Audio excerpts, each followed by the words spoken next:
I never felt like my practice was doing what my mind wanted my practice to do. I used to go to DE. I used to go to Saturday Night Live back in the 80s when it was in Tom's office. BJ and Tom used to do it. I think it's when it first started, right? And I loved it. I used to listen to, where's Joe? Joe Accurso. Oh, God. He used to speak, and we had all these big guys speaking, and I was just this young kid, and I got so turned on, and I loved it, and loved DE. But when I tried to incorporate those things in my practice, it just wasn't the right time. It wasn't the right time. I was so frustrated. I was frustrated for a very long time. And I got to the point in this frustration where a couple times I almost gave up. I almost gave up. I could ask my wife. I said, I think I'm done. I can't stand it anymore. I mean, I'm so fired up about this story, and I can't get people to move. I can't get them to move. There's something with me. It was with me. And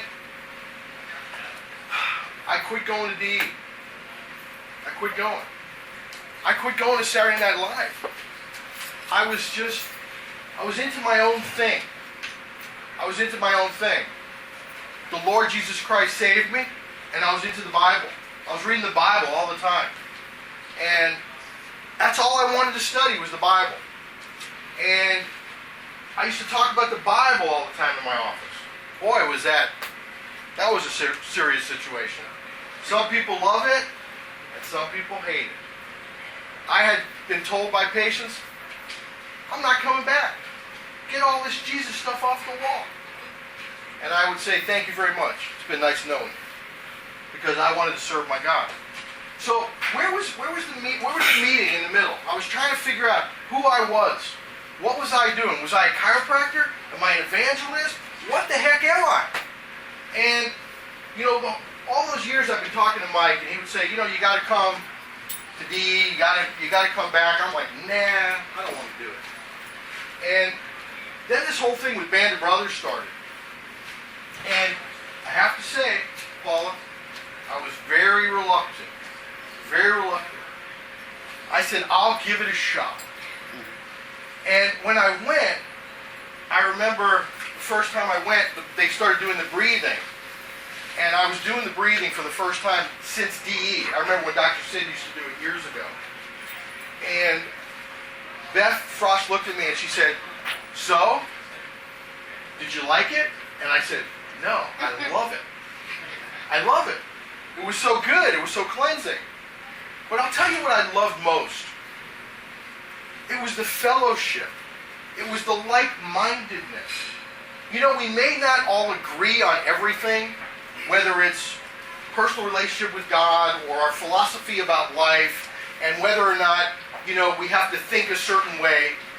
But what was really exciting to me was the absolute cohesiveness of principal chiropractic minds together.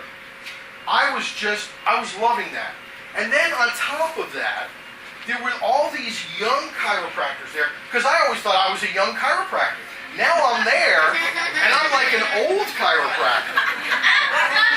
And all these young guys that I don't even know. I mean, I'm looking out at this audience, I got to be honest, a lot of you I don't even know, because I've been out of it for so long. When I used to go to Saturday Night Live, I knew everybody. And when I came back the first time, it's like, oh, there's one. Or Joe, I know you, Joe, and Dan, and where are those people? And here's what I'm saying. At Band of Brothers, these young chiropractors who got out of school and didn't get the philosophical teaching that we got. We were so blessed to get this teaching.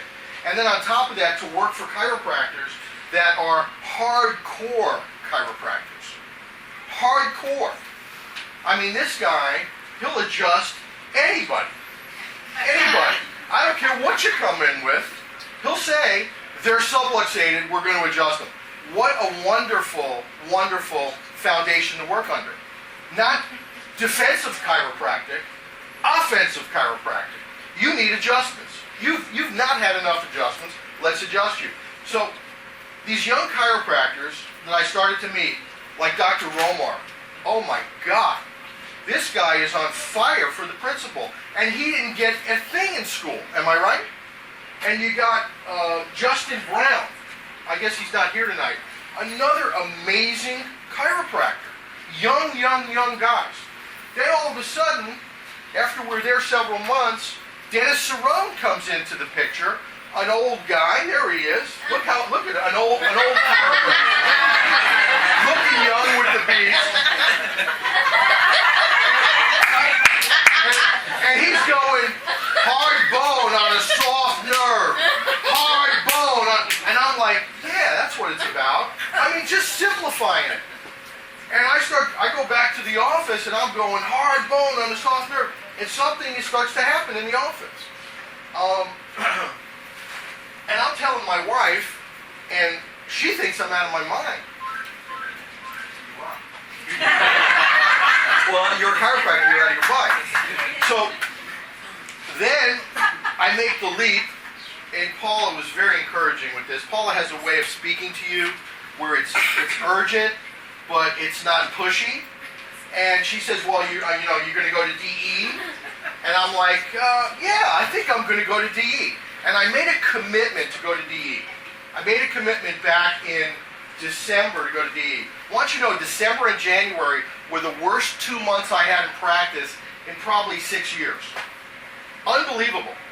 It was unbelievable. But I never lost the faith.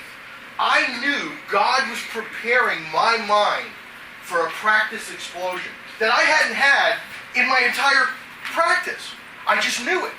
There was something about it. I was coming home and I was telling my wife, Randy, I said, be prepared. I would listen to Danny. Danny said a couple of Saturday Night Lives ago, he said, we had the best, in a bad economy, we had the best year. And I'm like, wow, what am I thinking?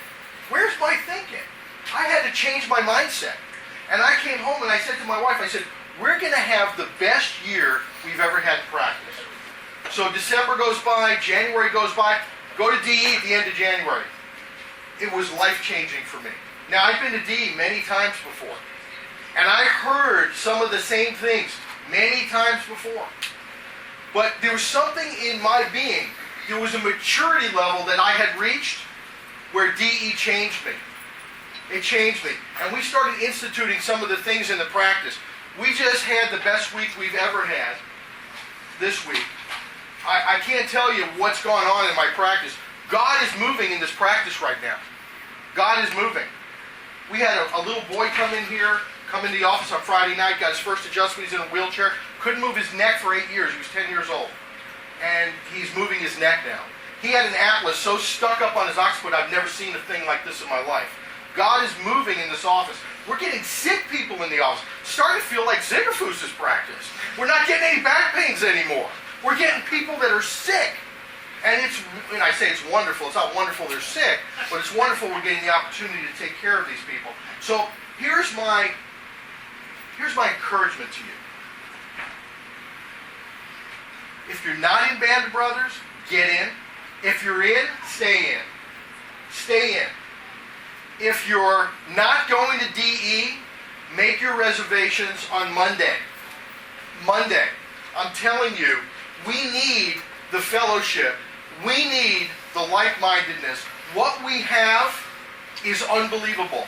Right now is the time for chiropractic. Right now, with what's going on in this country, we have an opportunity. Do not forsake it. Tell the story. Change lives. Save lives. That's what we should be doing. That's the mindset. Change lives, save lives. Make that adjustment. Tell the truth. Thank you very much. I appreciate it.